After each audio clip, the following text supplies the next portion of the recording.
네, 안녕하세요. 네, 이게 오늘 마이크 사정 때문에 일어서서 하긴 좀 그렇고 앉아서 이렇게 진행을 하도록 하겠습니다. 제가 참 이게 공교롭게도 제가 상계동에 계속 살고 있음에도 불구하고 노원구 주민이라면 좀 아실 겁니다. 왠지 상계, 중계, 하계동이랑 월계동은 거리가 좀 느껴진다는 거. 네. 가운데 있는 것은 중랑천이지만 그 간극은 왠지 약간 더 멀어 보인다는 것. 저도 살면서 월계동 오기 참 힘드네요. 네. 아마 1호선 설길 넘어가는 게 여러 터널로 넘어가기 힘들기도 하고, 그리고 워낙 시내로 가는 교통이 막히기 때문에 저도 이 앞에 안 지나가고 아예 외곽순환으로 타고 넘어가는 게 빈번해서 참 가까운 동네지만 멀게 느껴졌던 곳인데 이렇게 가보니까 정말 좋습니다. 예. 오늘 무슨 얘기 할까 고민 많이 했어요. 예. 여기서 저는 사실 오늘 준비를 안 하고 왔습니다. 예. 제가 요즘 들어서 느끼는 게 뭐냐면은 제가 하는 웬만한 이야기들, 예를 들어 제가 뭐 다른 대학교에서 했던 강연 이런 것들은 언제든지 또 유튜브에서 찾아보시면은 또 다 녹화되어 있기 때문에 오늘 아마 새로운 이야기를 해야 되지 않을까라는 생각을 좀 하고 이 자리에 왔고요. 그러다 보니까 지금까지 했던 얘기랑 레파토리가 조금은 다를 수 있다. 저는 그런 생각을 합니다. 정치가 요즘 다시 이제 총선이 다가오면서 많은 사람들의 관심을 받는 그런 시즌이 됐습니다. 그런데 여기 계신 분들이 이제 뭐 1학년도 있고 4학년도 있고 하겠지만은 한 2년 전쯤에 정치가 확 달아올랐을 때 20대들의 관심도에 비하면은 지금은 좀 관심도가 덜한 것 같아요. 아무래도 그때 흥분할 수 있었던 그런 분위기가 조성이 안 된 것도 있을 것이고, 그리고 지금은 왠지 플레이어들도 왠지 익숙한 사람들이 앞에 안 나와 있는 것 같고 이런 생각이 들어서 정치가 멀게 느껴질 수 있을 겁니다. 그리고 아무래도 또 제가 이렇게 표현하면 좀 불편할 분도 있을지 모르겠지만은 저를 좋아하셨던 분들이 혹시 있으시다면은 저를 믿고 대통령 선거에 투표했다가 낙담한 분도 있을 겁니다. 아닐 수도 있겠죠. 저를 보고 다른 분에게 투표했던 분이라면은 저를 좀 욕하고 계실 수도 있겠죠. 그런데 이런 생각이 듭니다. 그러니까 저희가 항상 선거라는 것은 공교롭게도 정말 어려운 선택을 하는 과정이고, 투표용지에 결국에는 뭐 후보가 여러 올라와 있었지만은 1번 후보 아니면 2번 후보 중에 고르는 그런 어려운 과정이었고, 많은 사람들은 그것을 킬러 문항이라고 얘기하더라고요. 킬러 문항은 수능 문제지에 있는 것이 아니라 지난 대선 투표용지에 있었다 이렇게 말하시는 분들이 있는데, 이렇게 얘기 드릴게요. 지금 이 상태로 가면은 다가오는 4개월 뒤에 총선 투표용지도 또다시 킬러 문항이 될지도 모른다. 저는 이런 생각을 하게 됩니다. 그렇기 때문에 그 킬러 문항을 탈피해보자 라는 생각 때문에 요즘 많은 고민을 하고 있습니다. 저는 이렇게 생각해요. 이 투표용지가 킬러 문항이 된 이유 중에 하나가 결국에는 시대가 지나갔는데 그 지나간 시대가 아직까지 투표용지에 남아있기 때문이다. 저는 이런 생각하거든요. 국민의힘이라는 정당과 민주당이라는 정당이 있을 때 이 두 정당은 빨간색과 파란색이라는 색깔 상징도 다르지만은 각자 무엇을 지향하는지 그리고 무엇의 영광에 취해있는지 좀 다른 것 같아요. 국민의힘 그러면은 왠지 떠오르는 대통령 그러면은 뭐 박정희 대통령 이런 사람 떠오를 거고, 어떤 분은 최근에 이제 서울의 봄 이런 거 보면서 전두환 대통령 떠오를지도 모르고요. 그리고 뭐 이명박 박근혜 대통령 떠올릴지도 모르고요. 민주당이라는 정당을 떠올리면은 노무현 대통령, 문재인 대통령, 김대중 대통령 이렇게 떠오르실 가능성이 높죠. 근데 이분들이 과거에 어떤 그 역할을 했던 그런 분들인지와 관계없이 저는 지금 윤석열 대통령과 그리고 이재명 대표는 사실 궤가 좀 다른 분들입니다. 뭐냐면은 국민의힘은 산업화 정당이거든요. 산업화에 굉장히 장점이 있는 정당이고, 민주당은 민주화에 있어서 본인들이 공이 크다고 주장하는 정당인데, 그냥 단도직입적으로 말씀드릴게요. 윤석열 대통령은 산업화와 아무 관계없는 사람입니다. 윤석열 대통령은 산업화에 기여하신 바가 없어요. 윤석열 대통령의 이력서는 모든 분이 쓰실 수 있습니다.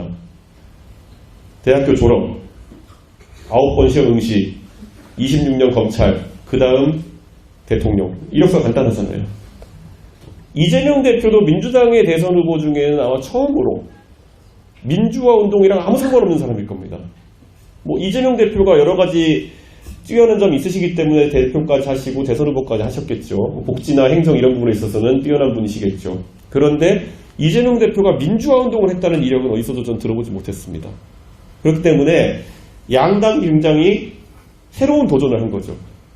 민주화와 아무 관계없는 후보를 대선을 만들어 본 거고, 그 다음에 산업화와 아무 관계없는 사람을 대통령 후보로 만들어 본 겁니다. 그 전까지는 다들 뭔가 있었어요. 문재인 대통령 민주화 운동 하셨죠.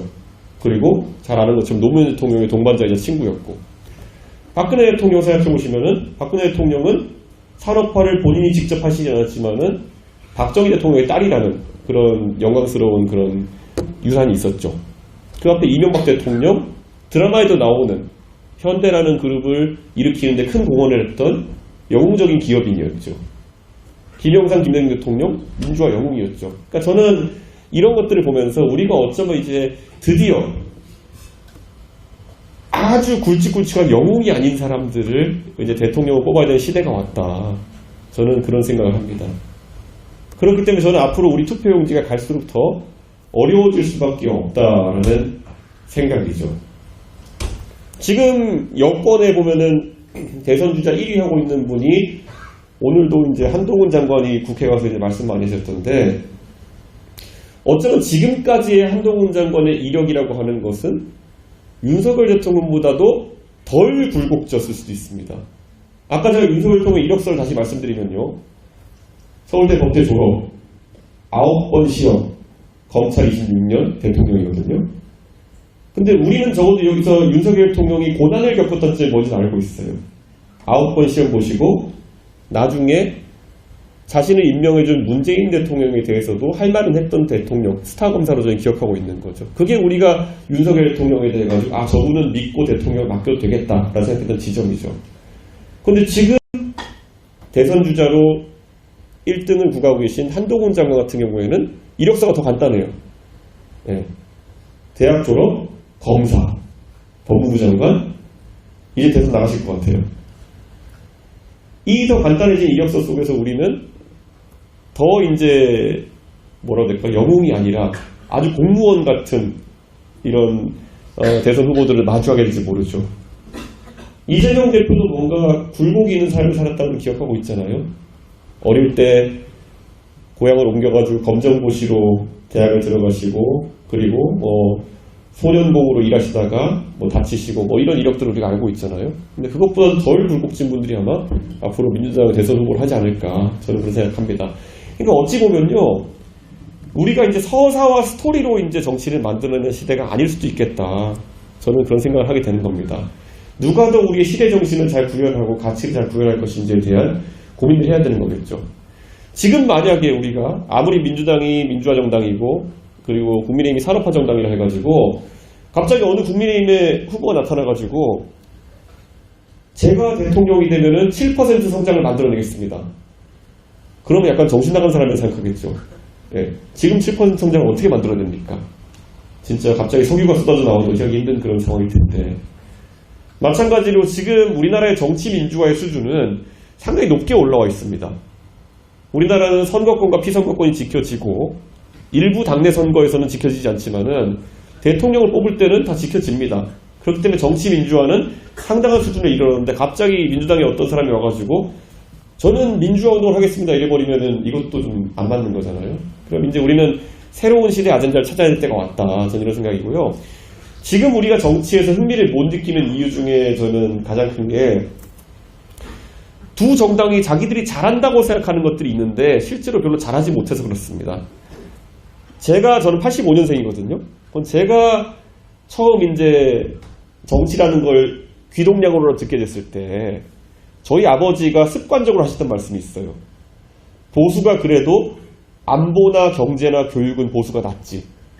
이런 말을 하셨어요.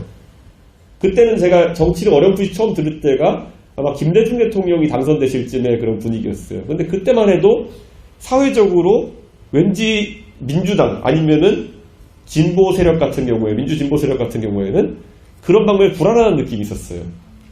그러니까 김대중 대통령이 선출되기 전까지는 그냥 회귀하던 말이 뭐냐면 김대중 대통령이 대통령 되면은 적화통일이 될지도 모른다. 아니면 김대중 대통령이 대통령 되시면은 경제 망할 수 있다. 민주당이 집권하면은 교육이 전부 다 뭐 전교조 선생님들한테 장악돼가지고 다 멍텅구리 된다. 뭐 이런 게 횡행하던 시절이었고 상당수 믿던 시절이었어요. 그런데 보수 정당이 그때부터 그런 구호를 지금까지 계속 가져오고 있었던 거예요. 이것만으로 지금 한 20년 넘게 선거를 치러왔던 거예요. 지난 대선 때도 보면은 이재명 후보가 당선되면은 왠지 안보는 불안할 것 같이 홍보를 하고, 경제도 안 좋아질 것 같이 홍보를 하고, 교육도 왠지 무너질 것 같이 홍보를 하고, 그러니까 반협박성 구호로 이제 사실 선거를 치러왔던 거죠. 일정 부분은 뭐 사실일지도 모르겠으나 가장 중요한 건 뭐냐면은 김대중 대통령이 선출되시고 노무현 대통령이 뽑히고 문재인 대통령이 뽑히고 그 다음에 이재명 후보도 이제 선거에 임하면서 그 정도의 극단적인 상황이라고 인식하지 않는 거예요, 사람들이. 예를 들어 김대중 대통령을 겪어봐봤더니와는 적화통일을 당하려고 하시는 분은 아니라는 거예요. 김대중 대통령이 통일에 대해 가지고 다른 방법론과 다른 관점을 갖고 있다 정도까지는 얘기할 수 있어도 김대중 대통령이 과연 그럼 나라를 팔아먹으려고 했느냐에 대해 가지고는 동의하지 않는 분들도 이제 많다는 거죠. 어쩌면 대부분이 동의 안 할 수도 있어요. 그냥 햇볕 정책이냐 아니면 상호주의냐 이 둘 중에 하나의 그냥 방법론의 차이였다고 인식하는 사람들이 늘어난다는 거죠. 그 다음에 보면 경제 같은 경우도 말입니다. 경제도 원래 민주당이 집권하면은 맨날 운동만 하고 이래가지고 아무것도 무식해서 모를 것 같고 그래서 경제 말아먹을 거라고 광고했는데 집권했을 때 보면은 이건 뭐 보수의 잘못도 아닙니다만은 IMF가 보수 정권 때 터졌고 그리고 글로벌 금융위기도 보수 정권 탓은 아니겠지만 어쨌든 보수 정권 때 터져가지고 국민들이 경제적으로 어려운 많이 겪었다는 거죠. 그러니까 그런 것들을 보면서 무조건 보수가 집권한다고 경제가 잘 되는 것도 아닐 뿐더러 진보가 집권한다고 경제가 완전히 폭망하는 것도 아니구나 정도까지는 간 거예요. 그전에는요 우리가 레드 컴플렉스라고 하죠. 그러니까 왠지 우리가 적화통일될 것 같은 불안감이 실제보다 과도하게 있었던 것, 경제 폭망할 것 같은 생각이 과도하게 있었던 것, 교육도 마찬가지입니다. 전교조 선생님들이 득세하면은 무조건 나라는 멍텅구리 나라 된다 라고 생각했던 지점이 있어가지고 보통 교육감은 그래도 보수적인 사람 뽑자는 그런 분위기가 있었어요. 근데 최근에 선거를 보면요 지난 지방선거 때 작년 지방선거 때 12대 5로 광역단체장은 보수가 이겼습니다. 그런데 교육감은 그거보다 진보가 더 이겼어요. 그 말은 뭐냐니까 진보의 교육관을 경험해보니까 보수의 경쟁교육관보다 나은 지점도 있더라 라는 식의 생각을 하는 사람들이 조금 늘어난 거예요. 그런데 전 여기서 안타까운 게 뭐냐면은 보수 정당은 그 관점을 버리지 않고 지금까지 왔던 겁니다. 우리가 무조건 경제, 안보, 교육에 있어가지고는 우위가 있어. 이게 아직까지 뭐 부산이나 대구 정도에서는 이게 통할지도 모릅니다. 그런데 제가 지금까지 경험한 바로는 수도권에서는 그 구호만으로 유권자 표를 주진 않거든요. 네. 저는 그래서 그런 부분을 우리가 냉정하게 바라봐야 돼. 이제 정치가 주민들과 밀접해진다 이런 생각을 합니다. 근데 지금까지 안 그랬어요. 예. 무조건 그 우위만을 강조하기 바빴고요. 저는 그래서 여기서 좀 변화를 좀 가져와야 된다. 예, 저는 그런 생각을 합니다. 경제든 안보든 교육이든 간에 새로운 관점들이 이제 필요하다는 거죠. 저 보수주의자라고 할 수 있고요. 저 보수적인 정치 활동 계속 해왔던 사람입니다. 그럼 보수가 예를 들어서 이번 정권 들어가지고 한미동맹 강화 그리고 일본과의 외교관계 강화 이런 것들을 추진하고 있습니다. 저는 큰 틀에서는 나쁘지 않다 봐요. 저는 어느 나라든지 일본이든 중국이든 미국이든 할 수만 있다면 모두와 다 친해질 수는 없겠지만은 최대한 우리나라와 잘 지내는 나라가 많아졌으면 좋겠다고 저는 생각합니다. 그렇기 때문에 저는 윤석열 통해 그런 방향성은 저는 존중합니다. 그런데 제가 오히려 여기서 한번 지적해보고 싶었던 거는 보수가 오히려 깨닫지 못한 미국의 변화입니다. 우리는 미국에 대해 가지고 생각하는 게 과거와 비슷한 방법대로 생각하고 있는데 미국은 우리를 대하는 방식이 좀 달라진 것 같아요. 우리가 역사를 배우면요. 처음에 이제 우리나라가 조선시대나 고려시대 때 했던 외교를 보면은 조공 외교라는 게 나오죠. 예. 조공 외교라는 게 뭡니까? 결국 우리나라는 왕이고 저쪽 중국에는 황제로 인정해주고 우리는 우리의 자치권과 독립권을 다 인정받지만은 대외적으로는 그런 관계, 중국의 어쨌든 세력권 속에 포함되는 그런 관계를 가져가고, 그래서 사신을 우리가 보내면은 사신을 때로 보내가지고 예의를 갖추면은 그에 대한 반대급부로 상인들이 따라가가지고 조공무역을 해가지고 상당한 경제적 이익을 얻는 것이 그 4대 외교의 그런 체계였어요.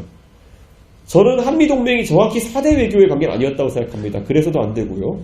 하지만 그래도 지금까지 광복 이후에 우리가 한미동맹 속에서 항상 우리가 생각했던 한미동맹 틀은요, 미국의 안보적 이익과 우리가 견해를 같이 하면은, 그러면 우리가 경제적 이익은 어느 정도 미국에서 갖고 올 수 있는 그런 상호관계가 있었다는 거죠.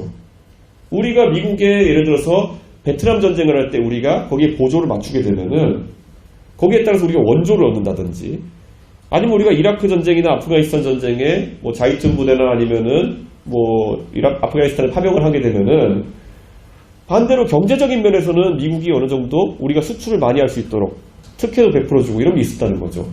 그래서 지금 윤석열 대통령 같은 경우에는 대중국, 그러니까 인도태평양 전략이라고 하는 미국의 전략에 동참하고 있음에도 불구하고 경제적 이익은 우리가 전혀 미국과의 관계에서 풀어내지 못하고 있습니다. 아마 여기에 뭐 그런 경영이나 아니면은 또 공약을 또 전공하시는 분 중에 전기자동차 문제를 또 혹시 들여다보신 분이 있다면은 배터리 같은 경우에는 우리가 수출할 때 우리가 배터리 공장과 전기차 공장이 어디 있냐에 따라 가지고 보조금이 달라지는 문제가 지금 있습니다. 그런데 이걸 우리가 특례를 인정받을 수 있느냐 없느냐가 통상에 있어서 굉장히 큰 문제였거든요. 저는 윤석열 대통령께서 그때 의회 가셔가지고 영어로 연설하시고 이렇게 적극적인 외교 활동하실 때 저는 반대급부로 그런 어떤 경제적인 혜택이 따라올 거라고 예측하고 있었어요. 그런데 제가 알기로는 우리 쪽에서 그렇게 강한 요구를 하지도 않았던 걸로 알고 있습니다. 그래서 저는 이런 게 굉장히 답답한 겁니다. 그러니까 우리가 이제는 젊은 세대가 생각하는 외교라고 하는 것은 물론 한국과 미국과의 관계가 좋아야 되고 한일 관계도 좋아야 되고, 하지만 우리가 그 안에서 얻을 걸 얻어내는 관계가 돼야 되고 이런 게 중요한데, 최근에 제가 생각하는 보수의 모습 속에서는 그런 게 많지 않았다. 전 이런 생각합니다. 그래서 저는 제가 오늘 당당하게 고백하는 게 뭐냐면요, 저는 미국에서 공부를 했고 미국에 대해서 잘 아는 편입니다. 예전에 이제 우리가 그 구한말에 육일준 이런 사람들이 서유견문 이런 거 쓴 거 보면요, 오, 이런 미국이라는 나라가 있다니, 이런 굉장히 이렇게 하는 게, 전 그 정도까지는 아닙니다만은 이 나라가 대단한 나라라고 생각합니다. 하지만 저는 이제 저희가 외교나 이런 걸 할 때 있어가지고 지금까지 한미동맹과는 조금 다른 형태의 한미동맹 관계를 구축해야 되지 않을까, 이런 고민도 저는 하게 됐습니다. 근데 이게 솔직히 말하면은 지금 국민의힘이라는 틀, 그리고 보수 세력의 틀에서는 거의 금기시되는 이야기입니다. 네. 미국과의 관계에 있어가지고 조금 더 할 말을 할 수 있는 관계라든지 이런 것들 얘기하는 것이, 너 그럼 반미하자는 거냐? 너 혹시 친중이냐? 유튜브에 가보면 제가 막 친중주의자 돼 있고 합니다. 이렇게. 네. 제가 대학교 때 중고 수업을 들었다는 이유만으로. 네. 그러니까 그런 거죠. 여러분 고등학교 때 제2외국어로 중국어 하시는 분 많을걸요? 여러분도 언젠가 그렇게 찍혀가지고 친중주의자가 될 수 있습니다. 보수 유튜브에 잘못 걸리면은. 네. 그런데 저는 이런 얘기를 드리는 게요, 이게 보수뿐만 아니라 진보 같은 경우에도 똑같은 함정에 빠져 있습니다. 예를 들어 이런 걸 한번 짚어볼게요. 진보 진영 같은, 아까 제가 보수가 외교, 안보, 교육에서 자기들이 우위를 갖고 있다고 생각한다 그랬는데요, 진보는요, 노동, 인권, 환경에 있어가지고 본인들이 항상 우월한 생각을 갖고 있다고 착각합니다. 예를 들어 이런 겁니다. 세상을 선과 악으로 구분합니다. 그래가지고 본인들이 하는 주장이 선이라고 생각되면은 상대가 하는 주장은 다른 대안이 아니라 무조건 악으로 보는 겁니다. 이렇게 제가 말씀드릴게요. 그래서 우리가 진보 쪽에서 항상 감성을 통해서 접근하고 공감해라, 가슴으로 정치해라, 뭐 이런 거 얘기하는 걸 많이 봐왔습니다. 한 가지 예를 들어볼게요. 최근에 논쟁된 이슈 중에 보면은 종이 빨대 관련된 논란이 있습니다. 종이 빨대를 쓸 것이냐, 플라스틱 빨대를 쓸 것이냐에 대한 논쟁이 있어요. 봤을 때 우리가 표면적으로 봤을 때는 종이 빨대를 쓰는 것이 분해 가능성이 높기 때문에 플라스틱 빨대보다 훨씬 더 친환경적으로 보이죠. 여러분 전부 다 페이스북 같은데 자기 전에 슬슬 올리다가 영상 다 보셨을 겁니다. 우리가 버린 플라스틱 빨대가 어떻게 바다로 흘러가서 거북이 콧구멍에 들어가 있는 거 보셨을 겁니다. 그리고 얼마나 그 환경단체들이 거북이 콧구멍에서 플라스틱 그 빨대를 뽑기 위해서 노력하고 있는지 후원금 보내주세요. 이런 거 봤을 겁니다. 그런데요, 이런 영상이 몇천만 뷰 이렇게 도달하는 거는 실제 우리들 안에 그런 선한 마음이 있기 때문이겠죠.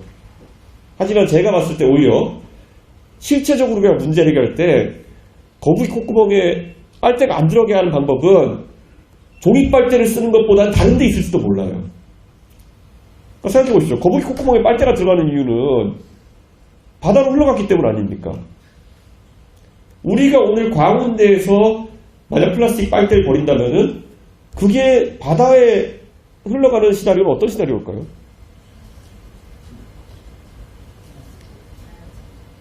우선 우리가 아는 시나리오에서는 그렇게 가능하진 않거든요.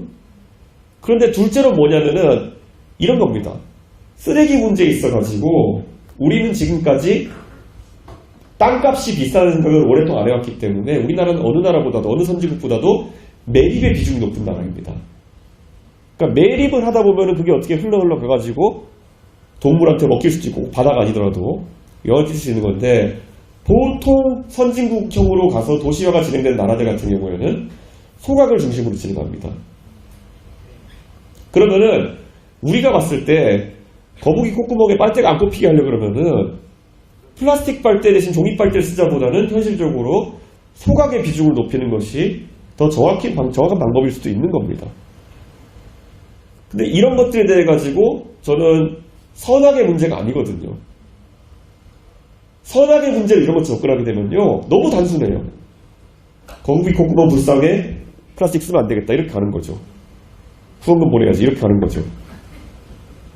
그런데 실질적으로 문제를 해결하려면 완전히 다른 해법이 있어야 된다는 것이죠. 제가 한번 여기 이건 방금 환경 차원이고요. 인권 차원으로 한번 가볼게요. 지금까지 우리가 젠더 갈등 같은 거 많이 논했지만요. 젠더 갈등을 해결하는 데 있어가지고 저는 관심을 가지고 있는 주제가 뭐냐면은 실질적으로 남녀 간의 어떤 불평등이라는 것이 존재한다면은 저는 누구보다 거기 접근해가지고 문제를 해결하려고 토론도 많이 하고 있습니다. 그런데 진보 진영에 접근할 때는 보통 어떻게 하냐면요. 감성적 접근합니다. 공포감이죠. 예. 이런 겁니다. 몰카 범죄. 예. 화장실 몰카. 이런 것들을 굉장히 부각을 많이 시킵니다. 실제로 중대한 범죄죠. 예.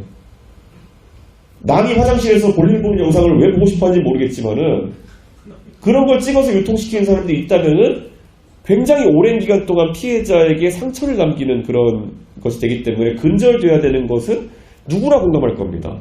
그 촬영물의 대상이 여성이라서가 아니라 남성이라도 기분이 안 좋을 거예요.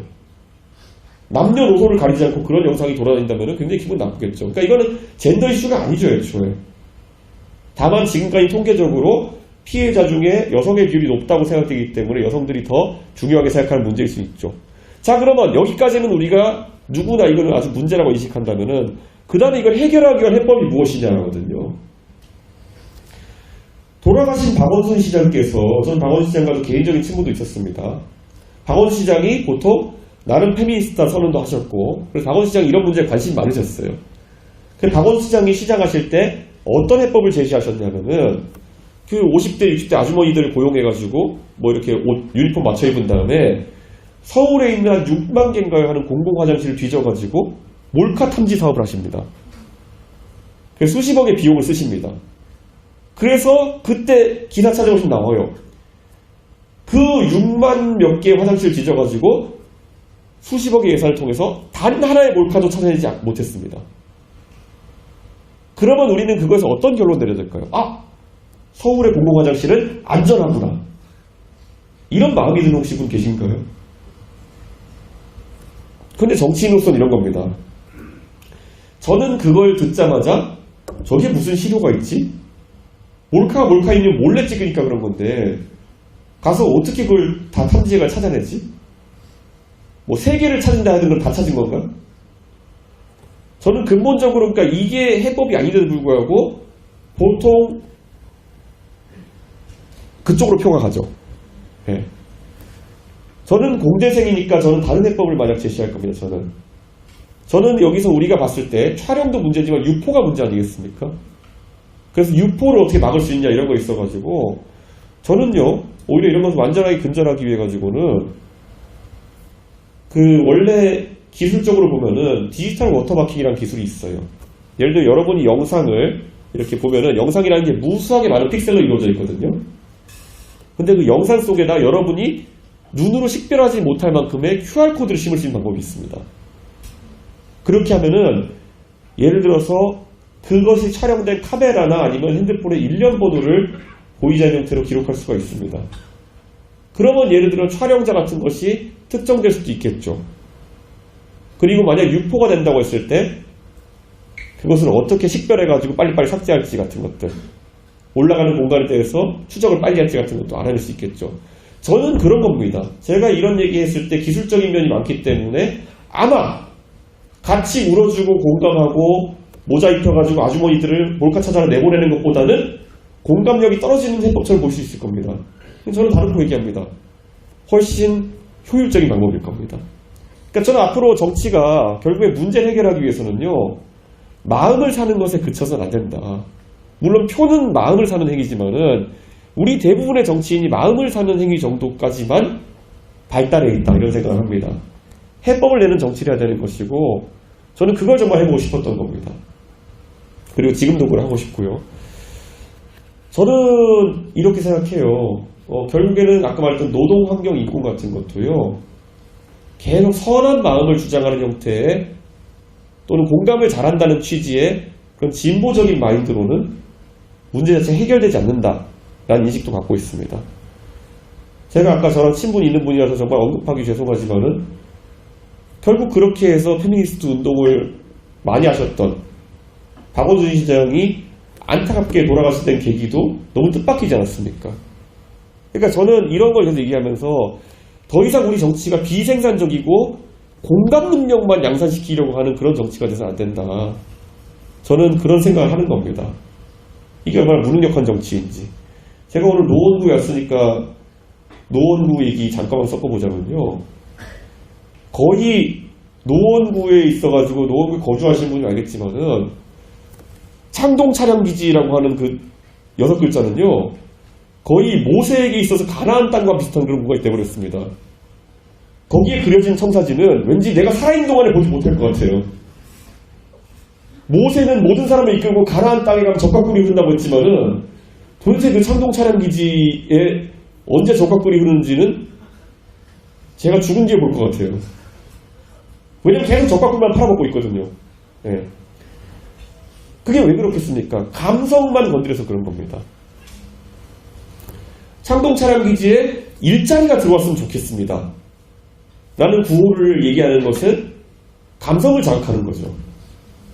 근데 실제를 바라보면은 어떤 일자리가 올 수 있겠습니까를 얘기해보면은 조금 다른 얘기죠. 네. 저는 정치에 있어가지고 우리가 감성을 아주 과감하게 덜어내야 될 시점이 있다 이렇게 보는 겁니다. 창동 차량기지에 일자리를 많이 만들어주는 고급 시설이 왔으면 좋겠다는 건 우리의 바람이었고요. 사업을 하는 기업을 경영하는 사람들한테 가가지고 창동 차량기지에 오고 싶으십니까? 그러면은 아니요가 현실입니다. 그러니까 이 안에서 정치인들이 그 계속 괴리를 팔아먹는 겁니다. 저는 이 지점을 탈피하지 못하면은 계속 이런 지역의 발전도 이루어지지 않는다. 저는 그런 생각을 하는 겁니다. 때로는 우리가 그리고 몇 가지 교착 상태에 빠져가지고 생각해보면 대단한 고민이 아닌 것을 오래 끌고 있는 경우도 있어요. 예를 들어 창동 차량기지와 도봉면허 시험장을 이전하는 문제에 있어가지고 저한테 많은 분들이 이렇게 얘기해요. 좀 내용을 아시는 분들은 도봉면허 시험장을 의정부로 옮기거나 아니 포천으로 옮기는 문제에 대해 가지고 논의를 하는데 자꾸 의정부와 포천 쪽이랑 협상이 잘 안 되고 이래가지고 늦어지고 있는 거다라고 구청장이 하는 얘기를 반복해요, 저한테. 그럼 저는 이렇게 얘기하죠. 그런데 왜 이전해야 되죠? 라는 말을 저 던집니다. 왜냐하면 잘 생각해보세요.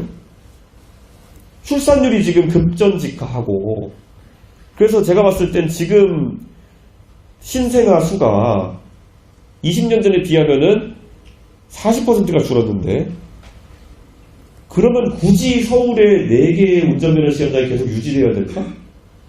라는 생각을 할 수도 있는 거잖아요.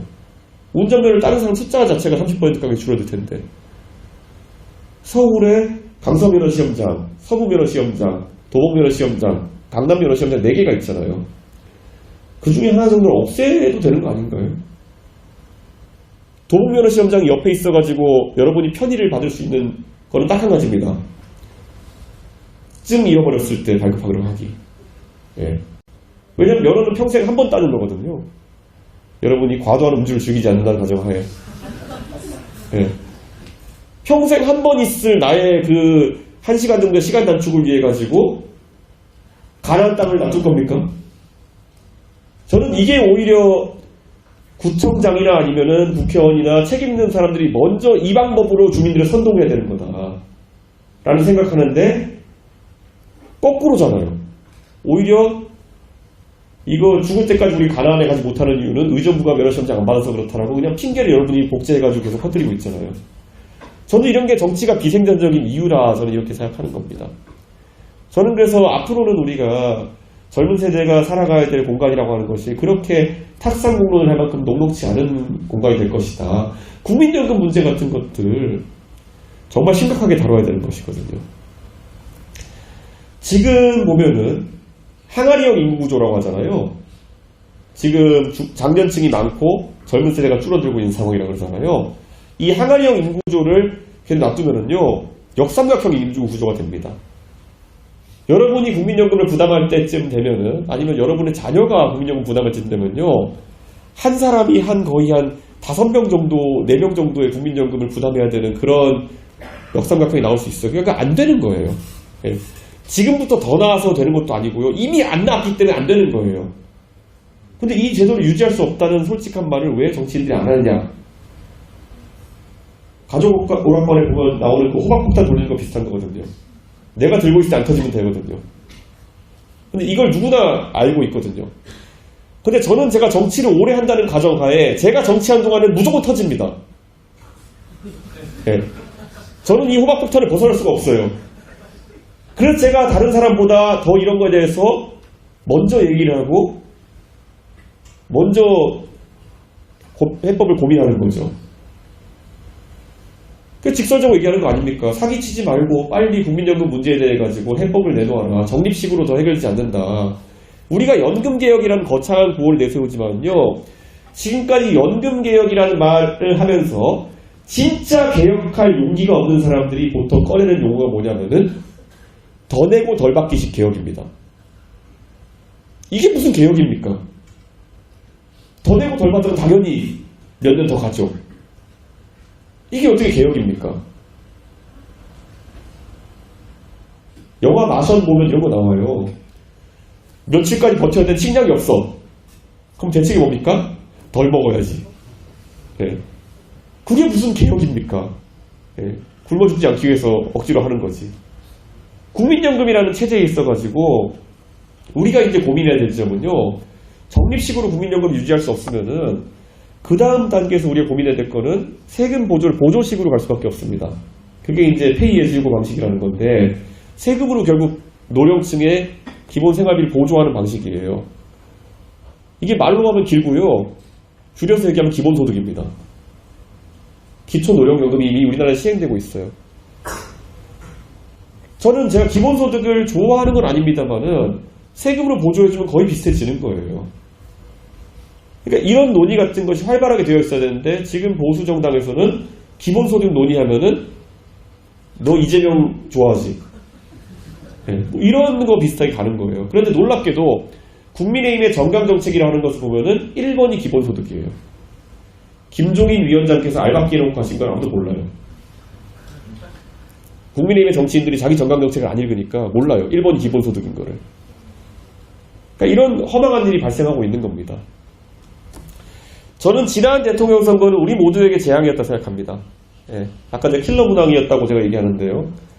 결국 지금 1년 반이 지난 다음에 저도 그 대선을 치른 한복판에 있었지만은 제가 했던 공약들 자잘한 거 기억나요. 전부 다 뭐 번호판을 뭐 연두색으로 바꾸자부터 시작해서 뭐 KBS 사극을 만들자. 지금 그 고려 거란 전쟁 제가 만든 공약입니다. 재밌게 보고 계시다면은 KBS의 사극을 의무편성이라는 제가 만든 공약입니다. 근데 그렇게 하면 제가 KBS 살려주겠다 그랬는데 그런데 죽이고 있네요. 예, 미안합니다 KBS. 근데 제 공약은 그렇게 했는데 어쨌든 대통령께서 다른 선택을 하고 계신 것 같습니다. 예. 어쨌든 지금 그 다음에 이제 제가 지적하고 싶은 건요. 결국에는 이 상황에서 저는 젊은 세대의 아젠다가 좀 더 표면 위로 올라와야 된다. 아까 말했잖아요. 국민연금 문제 같은 거는 돌아가시면 아무 문제 없는 일이니까 살아있을 사람들의 주요 관심사가 되는 겁니다. 20년 이상 더 이 고민을 하지 않아도 되는 분들은 더 내고 덜 받기로 계속 얘기하면 돼요. 더 내고 덜 받기. 뭐 대단한 아이디어 있냐. 고심 끝에 더 내고 덜 받기. 뭐 이런 거예요, 맨날. 근데 그게 아니라 우리는 진짜 근본적인 체제를 변화해야 되는 거고 그게 대화의 중심에 있어야 된다. 이런 이야기를 제가 하는 거죠. 저는 제가 외교 안보 이런 거 하는데 통일 정책 같은 것도요. 정말 재밌는 관점들이 많아요. 예를 들어 김정은이 나쁜 사람이냐 착한 사람이냐에 대한 관점은 뭐 각자 가지시라고요. 그런데 우선 여러분이 봤을 때 통일을 해야 되느냐 안 해야 되느냐 이런 것만 갖고 맨날 싸우고 있잖아요. 저는 글쎄요. 그렇게 문제를 단순화하지 않았으면 좋겠습니다. 제가 요즘 대학교 강의 갈 때마다 가장 많이 하는 얘기. 여기 2000년생 있으십니까? 네. 2000년생 남성들, 2000년생 남성들은 이 통계 들으시면 놀라실 텐데요. 2000년생 남성이 33만 명입니다. 통계 사이트 가서 찾아보십시오. 그리고 2003년생 여성이 혹시 있다면은 2003년생 여성은 22만 명입니다. 이게 왜냐면 보통 남녀 성비가 110대 100 정도 나타나는데요. 저출산 기조가 되면서요. 밑으로 갈수록 출산율이 떨어지고 옆으로는 110대 100이니까 대각선으로는 33만 대 22만이 나오는 겁니다. 3년 나이 차이를 두고. 자, 그러면 2000년생 남성이 왜 2003년생 여성의 숫자에 신경 써야 되느냐? 우리나라는 지금까지 통계적으로 초혼 연령이 2.9년 차이 납니다. 군대 때문에 그렇죠. 그렇기 때문에 2000년생 남성 여러분들은 평균적으로 2003년생 여성과 결혼하게 될 겁니다. 근데 비율이 몇 대 몇이라고요? 33만 대 22만 명입니다. 그렇기 때문에 오늘 이 자리에서 듣고 만약에 2000년생 남성분들이 사랑하는 분이 있으시다면은 제가 해드릴 말씀은 조혼을 결심하십시오. 네. 그게 아마 오늘 여러분한테 할 수 있는 조언 중에 가장 인생에 도움이 되는 조언일 겁니다. 묻지도 말고 따지지도 말고 조혼을 결심하십시오. 네. 왜냐하면 여러분들 중에 셋 중에 하나는 결혼할 수 있는 한국 여성이 존재하지 않습니다. 네. 이거는 벗어날 수 없는 통계입니다. 네. 딱 그 구간이 특히 그래요. 거기가 급전직하기 때문에 출산율이 1년에 한 10% 20% 급전직하기 때문에 3대2라는 경이로운 선비가 나옵니다. 네. 자, 그러면 2003년생 여성들은 행복하겠죠. 그런데 어쨌든 이 얘기를 제가 드리는 이유는요. 우리가 젠더 갈등이라는 걸 단순히 그냥 남성팀 여성팀의 문제로 볼 것이 아니라는 겁니다. 그럼 예를 들어 우리가 33만 명의 남성들과 22만 명의 여성들을 매칭시키려면 방법이 뭐냐? 11만 명의 커플 결손을 어떻게 할 것이냐? 혹자는 이렇게 쉽게 얘기하죠. 예. 한동훈 장관 같으면 이렇게 답하겠죠. 이민을 늘리면 됩니다. 이렇게 하겠죠. 근데 이민하는 나라들 해보면 어떻게 되나요? 베트남 아니면 캄보디아 이런 나라들에 보통 결혼 이민 많이 오시는데 베트남에서 11만 명의 여성이 우리나라로 오게 되면 그건 제2차 베트남 전쟁일 거라고 생각합니다. 저는. 그건 진짜 저는 그런 방법은 가능하지 않다고 생각합니다. 그러면은 저는 여기서 우리가 진지하게 봐야 될 게 뭐냐면은 어쩌면 통일일 수도 있어요. 네. 그러면 통일하고 나면 북한 남성들은 어떻게 하냐고요? 그건 나중에 고민하고요. 네. 어떤 분은 다 군대 가면 되지 않겠냐 이렇게 얘기하기도 하는데 약간은 그래서 약간 장난 같지만은 실제로 동서독 간에 통일할 수 있었던 일입니다. 동독 여성들이 가장 빠르게 서독의 남성들과 결혼을 해가면서 경제적 평준화가 이루어졌습니다. 그래가지고 통일독일 사회가 이루어지게 된 계기가 있기도 한데요. 그러니까 이 말을 듣고 나면은 제 생각에는 2000년생 남성들은 통일에 개분 동조하게 될 겁니다. 네.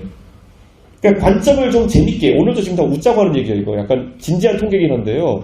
저는 진심으로 결혼 때문에 통일해야 된다고 생각하지 않습니다. 왜냐면 전 2000년생이 아니거든요. 근데 2000년생 여러분의 진지한 고민은 이렇게 폭넓은 부분까지 가야 된다라는 겁니다.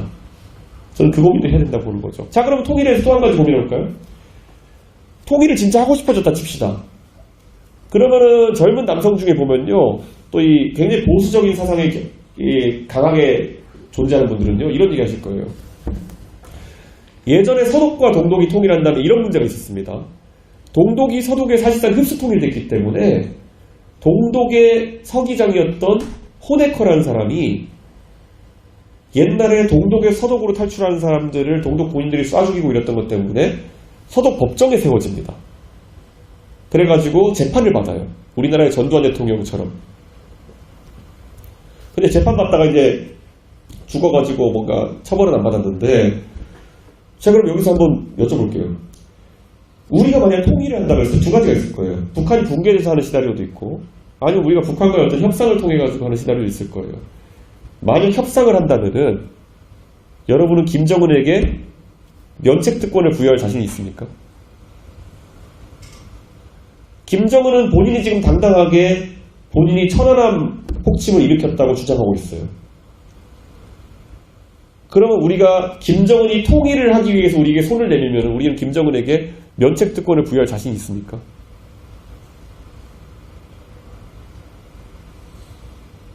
굉장히 어려운 문제인 겁니다. 이게 면책특권을 부여하지 않으면 김정은이 통일할 이유가 있습니까? 너 통일하고 난 다음에 우리나라의 법정에 설 거야. 그러면 김정은이 통일에 동의할 이유가 있습니까? 반대로 그럼 우리가 지금까지 보수가 안보에 대해서 외쳐놓은 수많은 이야기들, 저도 천안함 폭침 때문에 돌아가신 46 용사와 한주 준이까지 제가 갈 때마다 눈물 흘리고 합니다만은, 저는 그분들을 생각하면 제가 차마 면책특권을 얘기하기 어려워요. 제가. 근데 여기에 대한 관점은 다 다르다는 겁니다.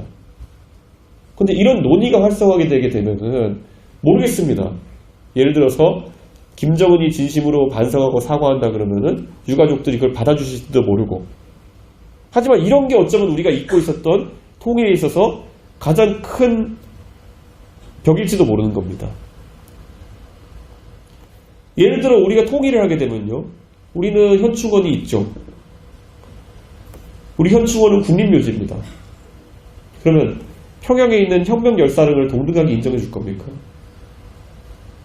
우리 현충원에 계신 분들을 죽인 그 사람들이 묻혀있는 혁명열사릉을 그럼 우리가 국립묘지로 대우해 줘야 되나요? 그러니까 이런 것들이 우리가 오히려 더 재밌지만은 참 마음 아픈 논제로 다뤄봐야 되는 것들이 아닐까. 그런데 이런 것들 우리 젊은 사람들이 고민해야 되는데 어디가 있습니까? 어느 누구는 다르지 않죠. 오직 대한민국의 미디어와 정치권이 다루도록 강요한 것은 너 이재명 쪽이야 윤석열 쪽이야. 저 같은 사람은 속편하죠. 결론을 내렸으니까 둘 다 이상해. 저는 그러니까 간단한 거죠. 저는 그래서 여러분도 이제 그 마수에서 벗어났으면 좋겠어요. 앉아가지고 이재명 대표가 더 나쁜 사람인지 윤석열 통일은 나쁜 사람인지, 거기에 더해서 뭐 번외편으로 김건희 여사 어떤 분인지 이런 것들을 너무 관심 갖지 않으셨으면 좋겠어요.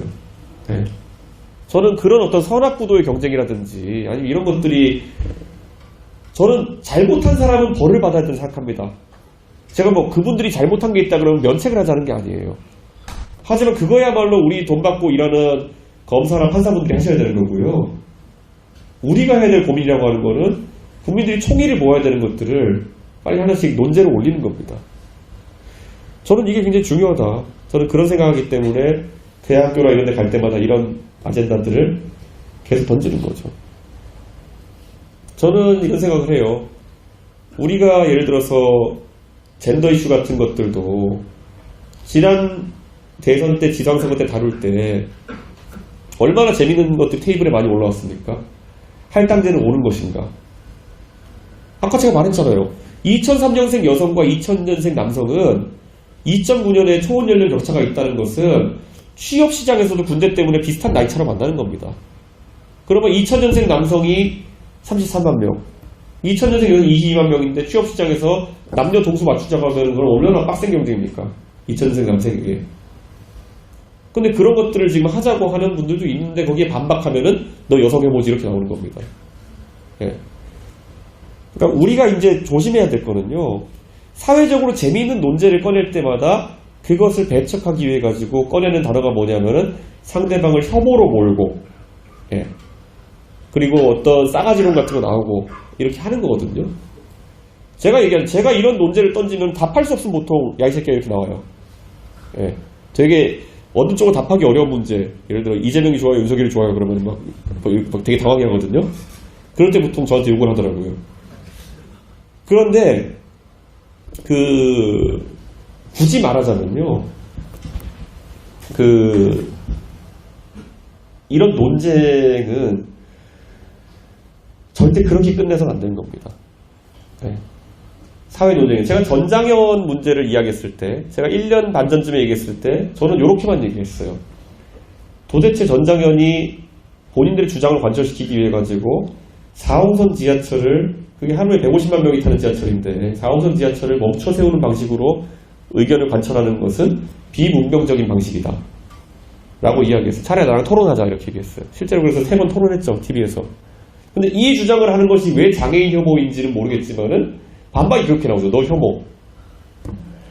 이거는 제가 감히 말하자면요, 그 진보 진영 계열의 사회운동가들도요, 세상을 너무 편하게 살아오신 거예요. 네. 뭔가 우리가 주장하고자 하는 바와 반대 주장을 만나면은 상대를 혐오로 몰면 제일 편하게 끝나더라. 보수도 마찬가지입니다. 아까 제가 얘기했잖아요. 김대중 대통령이 통일에 대해서 다른 이야기를 하셨을 때 가장 빠르게 그 주장을 반박하는 방법은 너 빨갱이지, 너 종북이지. 배울 게 없어서 그런 걸 배워가지고 너 혐오지를 그대로 배운 거예요.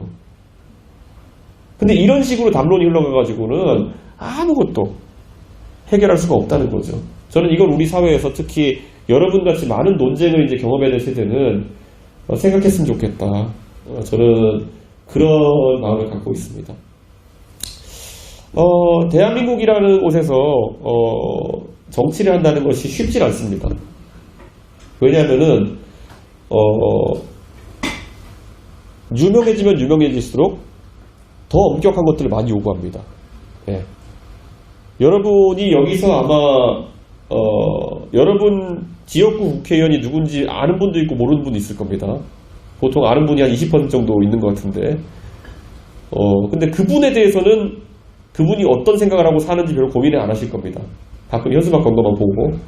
근데 이준석이 하는 발언은 다 평가를 하고 계실 겁니다. 네, 근데 이 정도 위치되면 굉장히 삶은 힘듭니다. 그래서 저는 그 책임감이 있다 생각하기 때문에 제가 욕을 먹어도 이런 아젠다들을 던지려고 하는 겁니다. 네. 그렇기 때문에 이 단계에 이르기 위해서는, 저와 함께 하시기 위해서는 오늘 빨리 결론을 내주십시오. 이재명 대표와 윤석열 대표는 둘 다 좀 이상한 분이다라고. 실제 그렇다기보다는 그 논쟁을 빨리 벗어나자는 얘기입니다. 더 이상 그들이 상대에게 서로 손가락을 강요하면서 제가 더 나빠요, 얘가 더 나빠요 할 때 그만해라라고 이제 얘기할 수 있으면 좋겠어요. 두 분이 진짜 다 나쁘다는 게 아니라 니네 둘 다 나빠, 그만해, 이 말을 이제 하자는 거죠. 그리고 나가지고 정책적인 얘기를 했으면 좋겠다. 아까 말했던 것처럼 대통령에게 물어야 되는 겁니다. 아니 한미동맹이라는 것을 이제 좀 다른 관점에서 보셔도 되지 않습니까? 라는 질문을 해야 되는 겁니다.